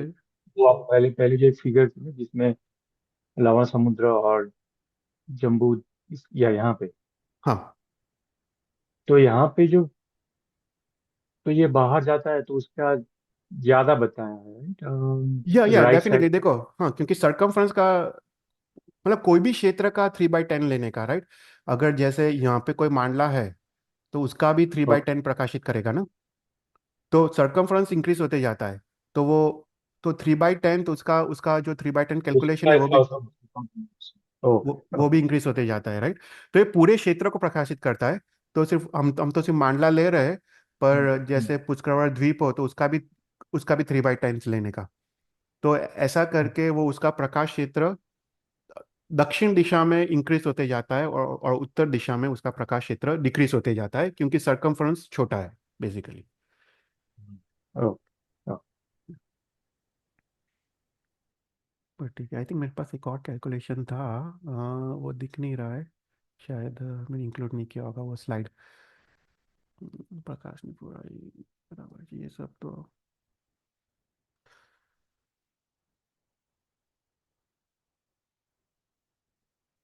हाँ, यहाँ पे दिया है। ओके ओके, ठीक है, आगे आगे आता है। ठीक है। Okay okay. तो फिर उसके बाद सूर्य कितने दूर से दिखाई देता है, राइट। वो दूसरा दूसरा चीज यहाँ पे बताया है कि सूर्य हमको उदय और अस्त दिखता है, पर कितनी दूर से सूर्य दिखाई देता है। तो जब सूर्य सर्व अभ्यंतर मानले पे है, राइट, तो उसका प्रकाश क्षेत्र कितना है? 94,000 समथिंग योजन्स। तो उसको डिवाइड बाई 2 करें, राइट।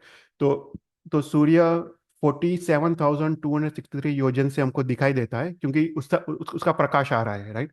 तो सूर्य जब यहाँ से होता है, तो उसका हाफ करें, तो 47,263 योजन से दिखाई देता है, और 47,263 योजन तक हमको दिखाई देता है, राइट। तो कितने दूर से सूर्य दिखाई देता है, और कितने दूर तक हमको सूर्य दिखाई देता है, ऐसा कैलकुलेशन हमको शास्त्र में दिया है, राइट। तो ऐसा सर्व सभी मामले में यू कैन डू दैट। तो बेसिकली जो कैलकुलेशन की बात कर रहा था, वो यहाँ पे है। तो बेसिकली बोलते हैं कि मान जो सरकमफ्रेंस है, उसका 10 भाग करो, तो हमको डायमीटर, हमको सरकमफ्रेंस पता है, उसका 10 भाग किया तो इतना हुआ, राइट। तो सर्व अभ्यंतर मामले में 3/10 भाग को प्रकाशित करता है, और सर्व बाह्य मामले में 2/10 भाग को प्रकाशित करता है। तो 183 डेज में 1/10 भाग की हानि या वृद्धि हुई, राइट। अगर सूर्य बाहर की तरफ जा रहा है तो प्रकाश कम हो रहा है, तो हानि हुई। सूर्य अंदर की तरफ आ रहा है तो प्रकाश इंक्रीज हो रहा है, तो वृद्धि हुई, राइट।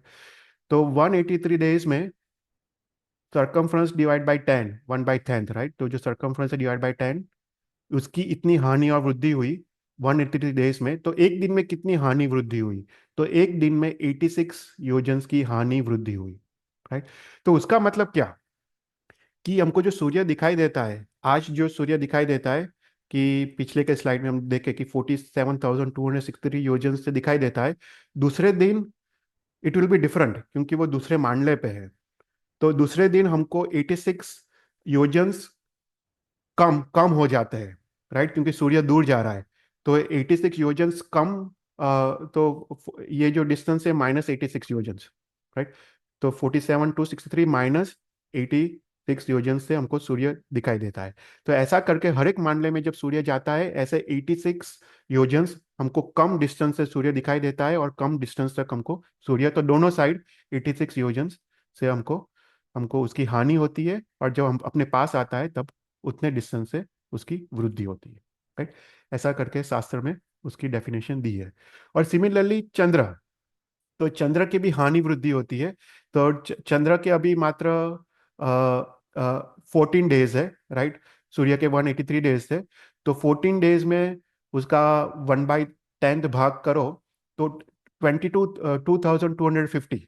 तो चंद्र इस चंद्र का काफी डिफरेंस पड़ता है। सूर्य तो मात्र 86 डेज की हानि वृद्धि होती है दृष्टि में, पर चंद्र की 2250 योजन की हानियां वृद्धि होती है, क्योंकि चंद्र चंद्र उस हिसाब से is going very fast, right. 14 days में ही वो सर्व अभ्यंतर से सर्व बाह्य मांड की तरफ वो जाता है, राइट।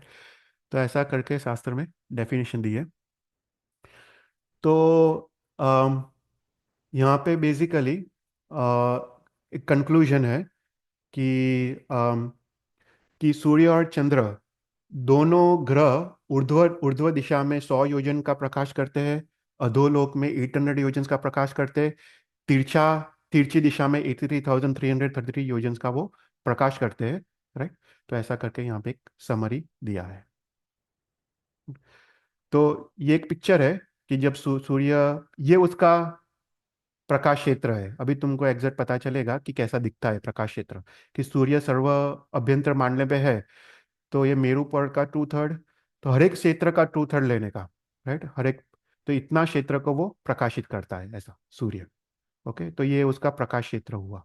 और इसका जो लेंथ है वो 83,333,000 उसका लेंथ है प्रकाश क्षेत्र का। और यहाँ पे रात है, यहाँ पे दूसरा प्रकाश क्षेत्र है, यहाँ पे रात है, राइट। तो ऐसा करके शास्त्र में दिया गया है, राइट। तो ये एक तो उसमें भी राइट और लेफ्ट में वो सिर्फ ऐसा बताया, या इंटेंसिटी जो सूर्य का है वो कम नहीं, ये बताया तो ना आई कि थिंक नहीं, यहाँ पे जैसे इंटेंसिटी की बात नहीं की गई है, हम्म, पर इंटेंसिटी उसकी उसका ये एंगल कम होते जाता है बेसिकली। ओके। तो हाँ। जैसे यहाँ यहाँ से हमने देखा, राइट, तो 86 योजन उसका एंगल कम होएगा। ओके। तो एक हम्म, मांडले से दूसरे मांडले में जाएगा तो ये एंगल 86 योजन कम होएगा, वापस 86 योजन कम होएगा दूसरे मांडले में। टोटल 183 मांडला है, राइट। तो 86 योजन उसका एंगल कम होते जाएगा जैसे सूर्य बाहर की तरफ जाएगा। तो बेसिकली बट डिस्टेंस सेम रहेगा, लेंथ विल ऑलवेज रिमेन 83,000, पर उसका जो एंगल है, राइट। तो हाँ। तो नहीं, वो मुझे लगा कि वो जो पिक्चर में जो पश्चिम की ओर जो बताया है ना, वो थोड़ा लाइट नहीं नहीं, वो मेरा था प्रिंट आउट तो। ऐसा हुआ है। नहीं, ओके। या वो आई थिंक वो कलर में था ना, फिर मैंने इसमें डाला ओके। तो ऐसा, पर या नहीं, ये तो सेम ही है, राइट। ये दिस इज द सेम, मतलब दो सूर्य होते हैं ना, उसका सब सेम ही रहता है दोनों साइड प्रकाश क्षेत्र। पर बेसिकली वही है समझने का कि उसका एंगल अभी ऐसा है सर्व बाह्य मतलब जब वो सूर्य सर्व बाह्य मंडल में आता है तो उसका एंगल ऑलमोस्ट ऐसा हो जाएगा, प्रकाश क्षेत्र ऐसा हो जाएगा, ऑलमोस्ट ऐसा, क्योंकि मात्र 2/3 है, राइट, प्रकाश क्षेत्र अभी यहाँ पे। तो पूरा एंगल ऐसा ऐसा ऐसा हो जाएगा। तो बेसिकली देखो, सूर्य का प्रकाश कम होता है, राइट, मतलब बेसिकली वो कहते हैं कि सूर्य जब बाहर जाता है उसका प्रकाश का क्षेत्र वो कम होते जाता है, और अंदर आता है मेरू पर्वत की तरफ, उसका प्रकाश का क्षेत्र वो इंक्रीज होते जाता है। बेसिकली अपने जैन धर्म में उस प्रकार का दिया गया है।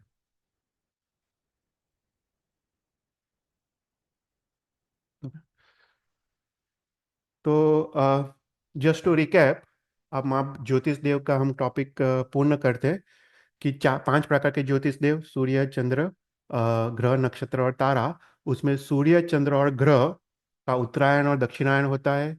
और सूर्य चंद्र का चर क्षेत्र 510 योजन है। ग्रह का हमको चर क्षेत्र पता नहीं है कितने योजन का है, पर उसका भी उत्तरायण और दक्षिणायन है। नक्षत्र का हमको चर क्षेत्र पता है, उसका भी 510 योजन है, पर नक्षत्र का नियत, उसका उसका उत्तरायण दक्षिणायन है नहीं, उसका नियत या फिक्स्ड मांडला है। उसी प्रकार तारा का भी फिक्स मांडला है, उसका भी उत्तरायण दक्षिणायन है नहीं, पर तारा का चर क्षेत्र हमको पता नहीं है। तो हमको ग्रह या तारा के बारे में इतना हमको शास्त्र में हमको उल्लेख मिलता नहीं है, वो सब हमारे शास्त्र विच्छेद हो गए हैं अभी। ओके। तो दैट कंक्लूड्स अपना ज्योतिष देव का topic. Next time I think मेरे को अधोलोक का भी थोड़ा कुछ लेना है जो बाकी रह गया है, पर वो थोड़ा हम कवर करेंगे। ओके। तो अभी हम शांतिनाथ भगवान के जीवन चरित्र में आगे बढ़ते हैं। तो मैंने एक ये टेबल बनाया था क्योंकि शांतिनाथ भगवान का जीवन चरित्र काफी इन डेप्थ है, तो थोड़ा कंफ्यूजिंग भी है। तो अगर तुम ये अपने अपने सामने रखो जैसे मैं पढ़ता हूँ तो तुमको पता चलेगा कि हमने लास्ट क्लास में देखा कि शांतिनाथ भगवान का जीव वो श्री सेना था, वो राजा थे। उनके दो दो पत्नी थी, अभिनंदिता और शिखानंदिता। अभिनंदिता के दो पुत्र थे, इंदुसेना और बिंदुसेना। दोनों के बीच युद्ध हुआ एक नर्तकी के कारण, और वो युद्ध राजा स्टॉप नहीं कर पाए, और राजा ने आत्महत्या की, शांतिनाथ भगवान के जीव ने। ओके। उन्होंने सुसाइड किया क्योंकि वो दुख वो देख नहीं पाए कि उसके दोनों बेटे लड़ रहे हैं कोई नर्तकी के लिए। राइट। तो दोनों उन्होंने आत्महत्या की। उसके पीछे पीछे अभिनंदिता और शिखानंदिता ने भी सुसाइड किया, आत्महत्या की। और इंदुसेना और बिंदुसेना को एक विद्याधर राजा, उसका जो पूर्व भोग का फ्रेंड, वो आके उसको उनको समझाता है कि जिस नर्तकी के लिए तुम लड़ रहे हो वो तो तुम्हारी बहन थी पूर्व भोग में। उससे उनको वैराग्य होता है। वो दोनों दीक्षा लेते हैं और दोनों मोक्ष में जाते हैं। यहाँ पे हमने देखा कि कपिल नाम का ब्राह्मण था। वो उसके पापा ब्राह्मण थे, उसकी माता शूद्र थी। और ये कपिल नाम का ब्राह्मण उसके पिता से वेद आदि सीखता है। और वो परदेश जाता है और सत्यभामा से वो शादी करता है। और सत्यभामा को जब पता चलता है कि कपिल तो शुद्ध ब्राह्मण नहीं है, तब वो उसको डाइवोर्स देती है। और सत्यभामा फिर श्री सेना के राजा के शरण में जाती है, और अभिनंदिता उसका टेक केयर करती है सत्यभामा का। तो यहाँ पे जब पता चलता है कि श्री सेना, अभिनंदिता और शिखानंदिता ने आत्महत्या की, तो सत्यभामा के सिर से भी एक छत्र चला जाता है, तो वो भी सुसाइड करती है। और ये चारों चार युगलिक उत्तर कुरुक्षेत्र में युगलिक बनते हैं।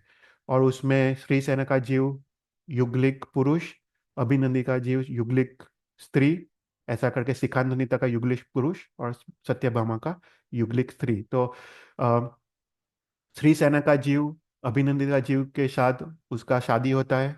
और शिखानंदिता का जीव का सत्यभामा के साथ शादी होता है। यहाँ पे कपिल ब्राह्मण आर्त ध्यान से मरता है और अनेक तिर्यंज भोग आदि करता है। उसके बाद ये चारों जीव सौधर्मा नाम के देवलोक में देव बनते हैं। और यहाँ तक हमने उसका जीवन चरित्र देखा था। अभी हम फोर्थ भाव देखते हैं शांतिनाथ भगवान का। अभी ये एक बार समझ लेते हैं कि एक ज्वाला जतिन करके विद्याधर किंग है, और उसके दो पुत्र हैं, अर्का कीर्ति और स्वयं प्रभा। और अर्का कीर्ति का शादी ज्योतिर्मला से होता है, और स्वयं प्रभा का शादी त्रिपुष्ट वासुदेव महावीर भगवान के जीव से होता है। देखो यहाँ पे शांतिनाथ भगवान और महावीर भगवान का जीवन चरित्र मिक्स हो रहा है। हमने हमने त्रिपुष्ट वासुदेव का पूरा देखा था जीवन चरित्र। वो कब कब हुआ था? श्रेयांसनाथ भगवान के जीवन समय में। तो ये अभी श्रेयांसनाथ भगवान के जीवन समय की बात है। ये शांतिनाथ भगवान का फोर्थ भाव है। और ये श्रेयांसनाथ भगवान के जीवन के वक्त त्रिपुष्ट वासुदेव थे, भगवान महावीर का जीव। तो अभी दोनों का थोड़ा मिक्स हो रहा है कि दोनों का पाथ क्रॉस हो रहा है, भगवान महावीर का और भगवान शांतिनाथ का। राइट, कितना इंटरेस्टिंग है। तो यहाँ पे अर्का कीर्ति का मैरिज ज्योतिर्मला से होता है, त्रिपुष्ट वासुदेव का मैरिज स्वयं प्रभा से होता है। और दोनों के एक एक पुत्र एक पुत्री होती है। तो अर्का कीर्ति और ज्योतिर्माला का एक पुत्र होता है अमिता तेजस, वो शांतिनाथ भगवान का जीव है। और फिर दूसरा एक डॉटर होती है ज्योतिर्प्रभा। और त्रिपुष्ट और स्वयं प्रभा की भी एक सन श्री विजय और एक डॉटर सुतारा। तो यहाँ पे अमिता तेजस का शादी ज्योतिर्प्रभा से होता है, और श्री विजय का शादी सुतारा से होता है। तो देखो यहाँ पे अमिता तेजस के पापा के बहन, राइट, की शादी त्रिपुष्ट वासुदेव से हुआ है। तो मतलब शांतिनाथ भगवान बेसिकली भगवान महावीर का जीव शांतिनाथ भगवान के फुआत है। राइट, एक भाव में। राइट। तो भगवान महावीर शांतिनाथ भगवान के फुआत है श्रेयांसनाथ भगवान के समय में। तो उनका पाथ उस हिसाब से यहाँ पे क्रॉस होता है। राइट। तो ये टेबल अपने पास रखते हैं तो तुमको पता चले। तो अभी हम ये आगे बढ़ते हैं।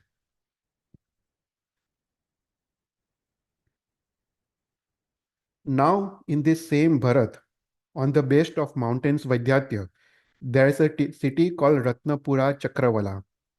In it lived a lord of Vidyadhar Jwalajatin, like a younger brother of Sakra, endowed with many vidyas. His son, Arkakirti, like a full sun in brilliance, was the higher apparent. The king had daughter called Swayamprabha, younger than Arkakirti, delighting the eyes of all, like the light of the moon.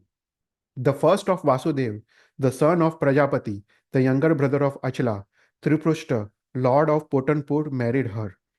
Triprushta gave Jwala Jatin unbroken lordship over the two rows of Vidyadhar cities. Arkakirti's wife was named Jyotirmala, the daughter of Vidyadhar king Meghavan. The Jeev of Sri Sena fell from Swadharma Kalp at that time and descended into Jyotirmala's garb, like Hans to a lotus. Then in a dream, she saw a sun of infinite brilliance, lighting up the sky, entering her mouth. At a proper time, she bore a son marked with auspicious marks, possessing infinite brilliance in his form in accordance to dream that had been seen. His parents gave him the name Amita Tejas. Jvala Jatin settled his kingdom on Arka Kirti and became a sadhu under Vidyadhar rishis Jagnandana and Abhinandana. The Jeev of Satyabhama fell from Sudharma and became daughter of Arkakirti and Jyotirmala. Because her daughter saw a dream of beautiful stars while she was an embryo, her parents gave her the name Sutara. The Jeev of Abhinandita fell from Sudharma Kalp and became the son of Triprushta and Swayamprabha. Because his mother saw a dream of Shri being sprinkled while he was still in the womb, his father named him Sri Vijay. The second son of Swayamprabha was born, named Vijayaprabha, the abode of victory and good fortune. The soul of Sikhanandita fell from the first Devlok and became the daughter Jyotirprabha of Triprashta and Swayamprabha. Kapil, who was formerly husband of Satyabhama, after he had wandered for a long time in Tiryanch, etc., was born as a famous Vidyadhar king named Asani Ghosh in the city Kamarakanka. Arkakirti married his star-eyed daughter Sutara to Sri Vijay and Tripushta's Vasudev's son. Tripushta married his fair daughter Jyotirprabha to Amita Tejas, Arkakirti's son. Sri Vijay enjoyed pleasures of senses with Sutara and long-armed Amita Tejas with Jyotirprabha. One day in extensive garden, which resembles Somanasa in beauty, outside the city Ratnaprabha, the three Vidyadhar sadhus, Abhinandan, Jagdandan, and Jwala Jatin, like three Ratnas of knowledge, made a stop. When Arka Kirti knew that his father had come, and also the two gurus of his father, he came to do the Vandan. Then Muni Abhinandan delivered a deshna which resembled the sun for melting of mass of snow of strong mithyatva. From the sermon, Arkakirti felt disgust with Sansar and his hands placed together said to Abhinandan, wait here until I come to take the Mahavrats after installing Amita Tejas to my throne. There must be no pramad. So instructed by the great sadhu, Akakiti went to his home, his mind already resolved. Again and again requesting Amita Tejas persistently, he made him take the kingdom. For this is the custom of father and son. Then his ceremony of departure was held by King Inherited and he adopted Diksha under Muni Abhinandana. The royal Muni Arkakirti, governing the kingdom of Mahavrats, wandered over the earth with his gurus. Amita Tejas directed the administration of the kingdom inherited from his father. Now the Baldev Achala, feeling disgust with the existence from grief at Sri Prishta Vasudev's death, established Sri Vijay in his kingdom and became a sadhu. Worshipped by kings, Sri Vijay directed his ancestral kingdom. One day Amita Tejas went to the city Potanpur eager to see Sutara and Sri Vijay. He saw the town with banners, platforms, and arches like a palace of Anuttar Devlok. Amita Tejas descended from the sky like sun to the ocean. Seeing him at a distance, King Sri Vijaya rose. The brothers-in-law embraced each other, and the king and his sister also embraced each other closely. The two sat on a costly lion thrones like sun and moon on the eastern and western mountains. Then Amita Tejas asked him, "It is not a full moon, nor summer, nor spring, nor the birth of your son. What festival is the city seen to have a joy come forth?" Then Sri Vijay related, "On the eighth day before this, a certain astrologer came here. I questioned him repeatedly, 'Have you come here to ask for something or tell me something?' He said, 'On the seventh day from today, a thunderbolt will fall on the Lord of Potanpur.' The chief minister, very disgusted at that speech, bitter as a poison, said, 'What will fall on you?' The astrologer said, 'Do not be angry at me. I tell this which has been seen in the Shastras. I am no enemy here.' Sri Vijay said to the minister, 'Do not be angry at him. He is a benefactor like a spy, because he tells the truth. But astrologer, tell me, where did you learn this?' The astrologer replied, 'My father took Diksha with the Baldev Achala. I also took Diksha with my father because of love of my father. Then I learned this Jyotish Shastra from teaching of Jineshwar Dev and not anywhere else. After I had grown up, one day wandering, I came to the town Padminikand. My father's sister lives there, and her grown daughter. I could not marry her all this time due to my diksha. So I gave up diksha and married her and came here knowing your misfortune.' After saying this, he stopped speaking. The family members, though intelligent, became worried at once in regard to the king's protection. One minister said that king should take a boat and stay in the ocean for 7 days. The second minister said this is not a good idea. Who will ward off a falling lightning? One minister said king should stay in the cave in the top of Mount Vaidya. Her third minister say I do not approve of that. For whatever event must take place necessarily will not be changed by any place whatever.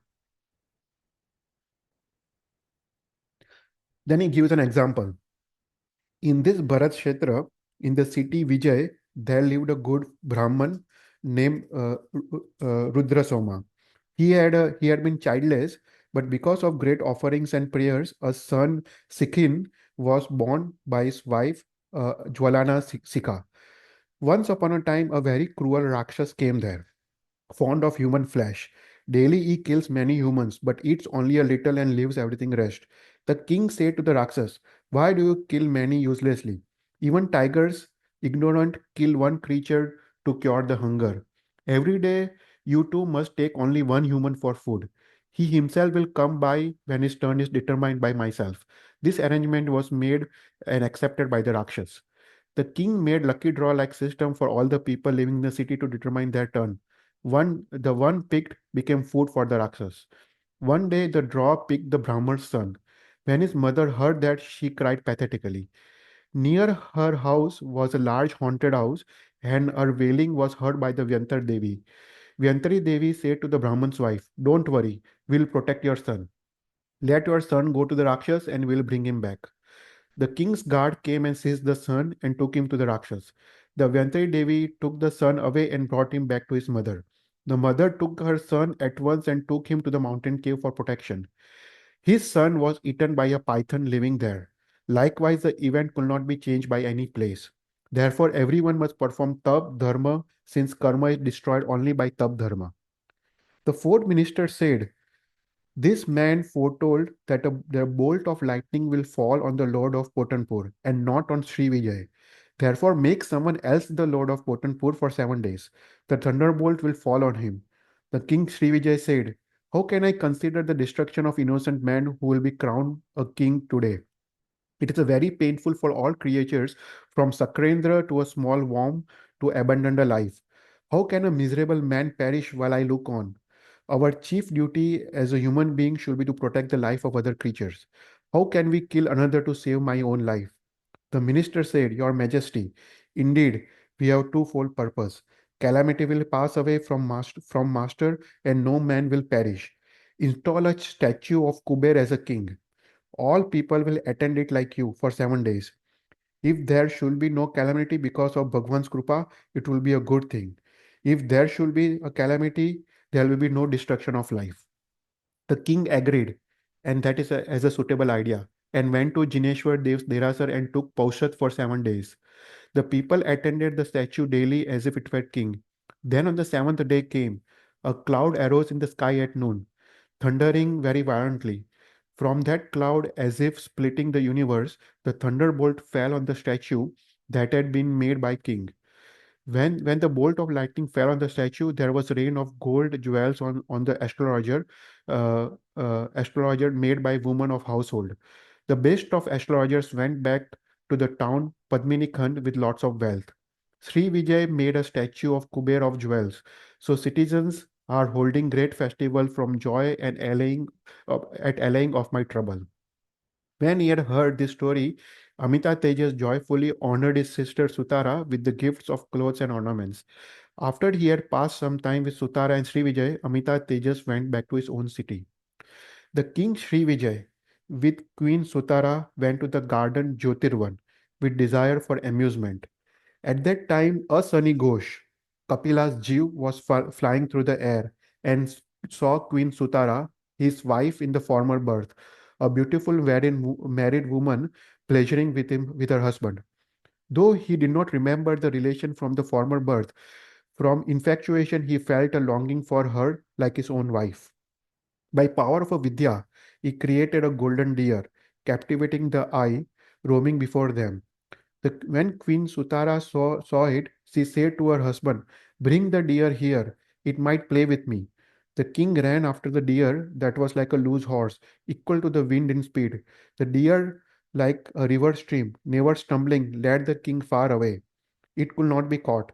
When Sri Vijay had gone far away, a sunny Ghosh gradually approached and seized the queen like a solitary Devi of the forest.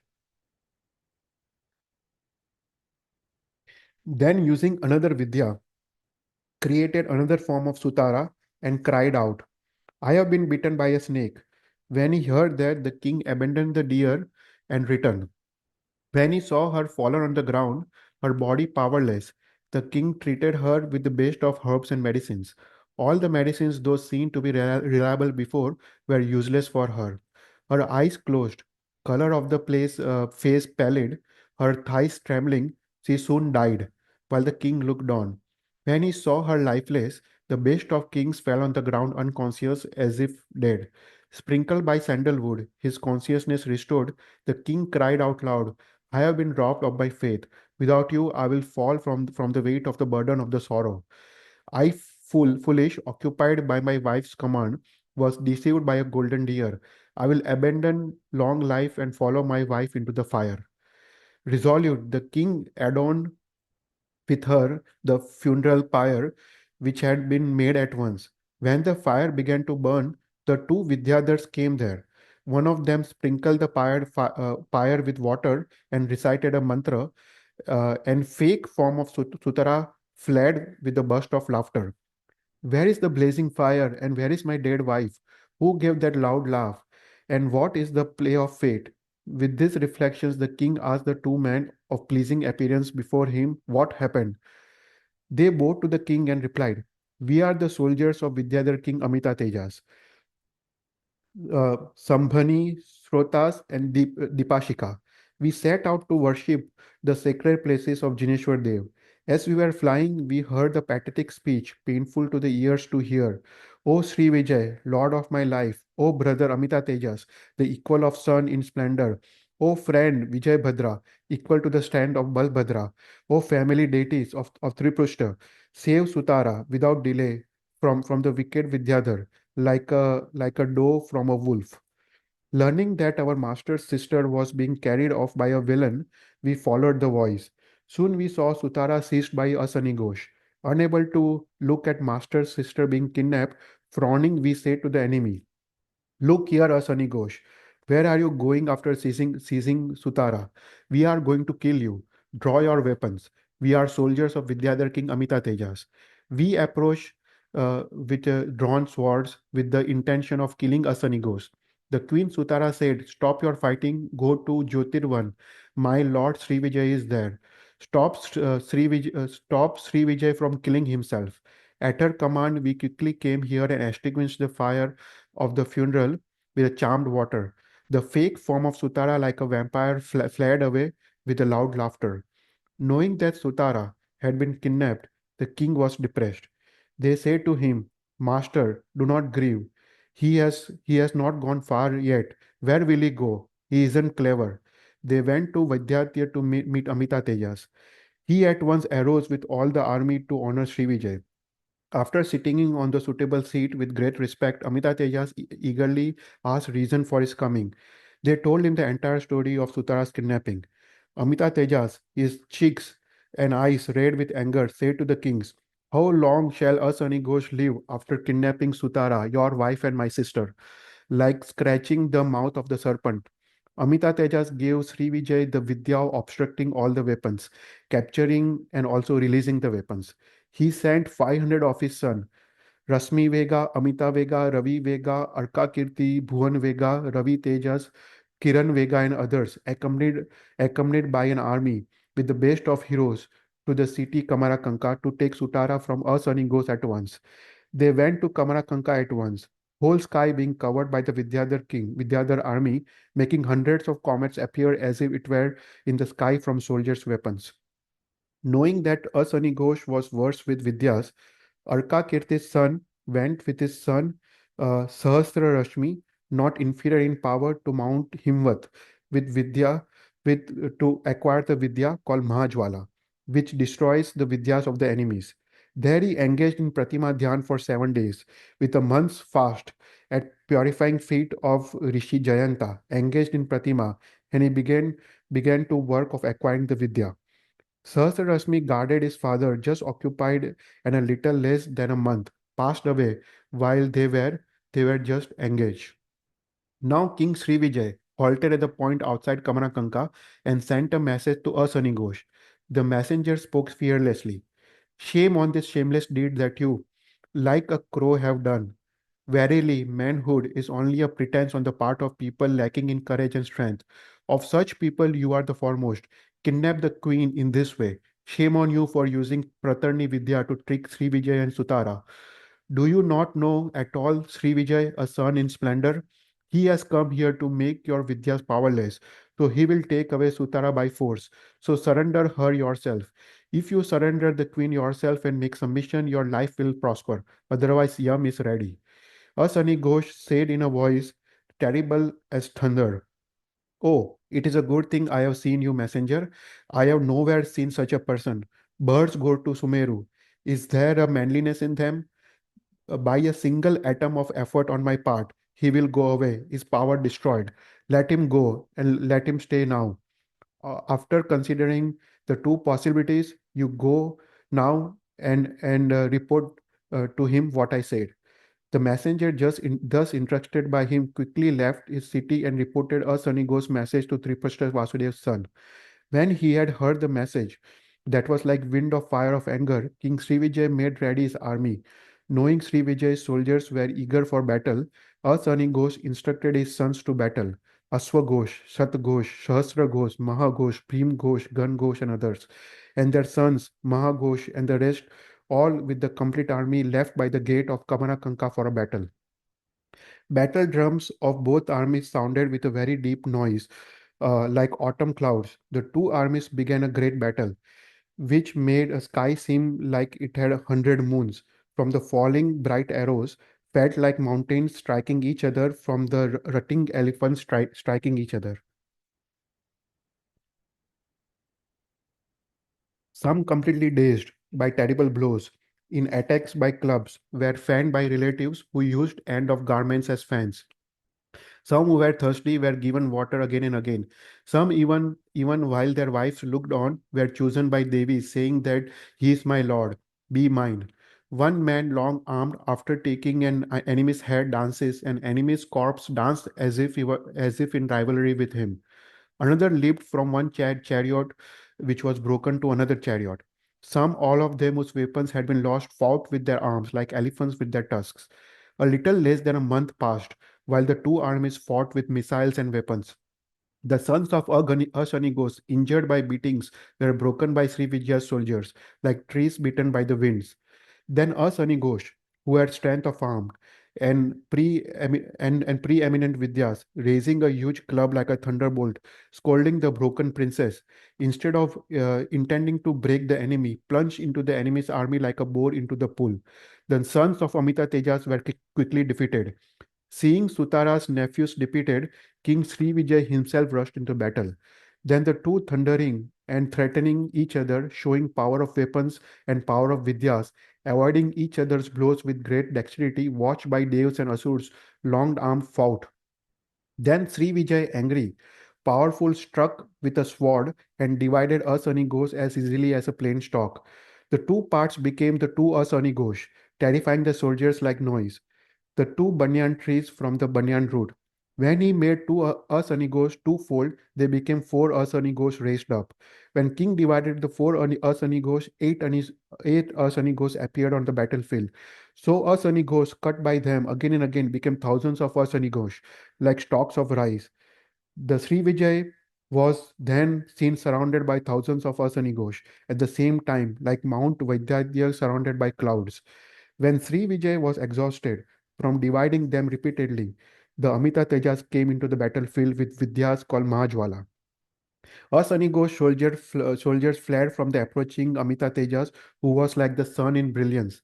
Amita Tejas instructed Mahajwala that the evil enemies must not be permitted to escape. Asanigosh fled unimpeded when he saw Amita Tejas with great Vidya Mahajwala. The great Vidya was told by Amita Tejas that you must bring him back wretched, Asanigosh even from a distance. The Vidya, destructive of all Vidyas, followed Asanigosh like an angry fate. Fleeing from her, he did not find shelter anywhere and entered the southern half of Bharat seeking protection. There, Bardev Achal, fully concerned with the ocean of Chaudpurvas, observed in pure Sukladhyan, undertook Pratima for one night. Then from destruction of the four Ghati Karmas, the great Munis Kevagnan arose, a mirror for the reflection of the universe. Devs and Asurs came together quickly like Sevaks and made a Kevagnan festival. Abhinandan, Jagnandan, Jwala Jatin, Arka Kirti, and other sadhus did pradakshina of Bardev, bowed and sat down. A Sunny Ghosh, terrified by Mahajwala, immediately took refuge of Bardev Achal. Mahajwala abandoned a Sunny Ghosh and returned. Even the Indra's Vajra, there is no manifestation in presence of a Kevali Bhagwant. The Vidya went to Amita Tejas and told him the whole story, ashamed of her own failure. When they had heard the story, King Amita Tejas and King Sri Vijay also rejoiced. They gave instruction to soldiers to bring back Queen Sutara. Amita Tejas and Sri Vijay went to Bardev after worshipping Rishabdev Bhagwan in Derasar. They worshipped Bardev and sat down before them. Now soldier entered the city Kamarakanka and went to Asanigo's mother in the house. Then he saw Sutara like a lotus injured by cold, like a hunts that has reached the desert, fasting, grieved, repeatedly her husband's name alone. Then he explained fully to Asanigo's mother, I am ordered by Amita Tejas to take away Sutara.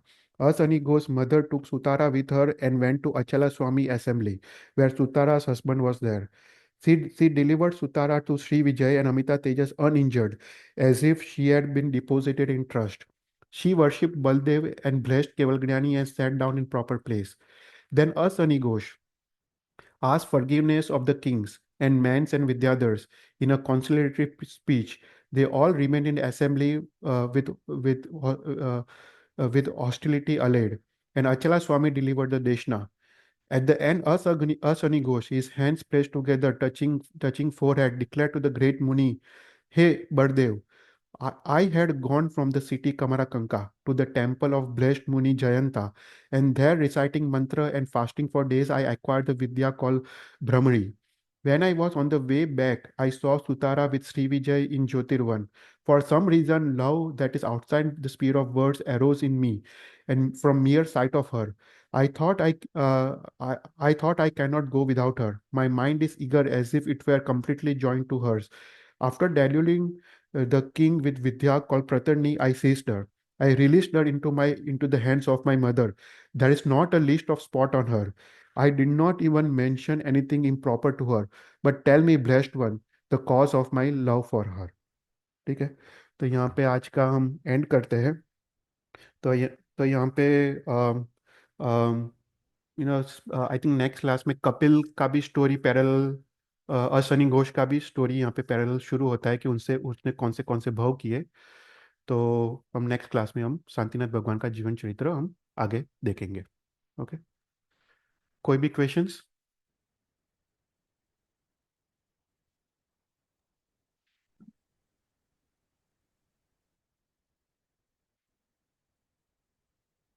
ठीक है, अगर questions नहीं हो तो will and the lecture.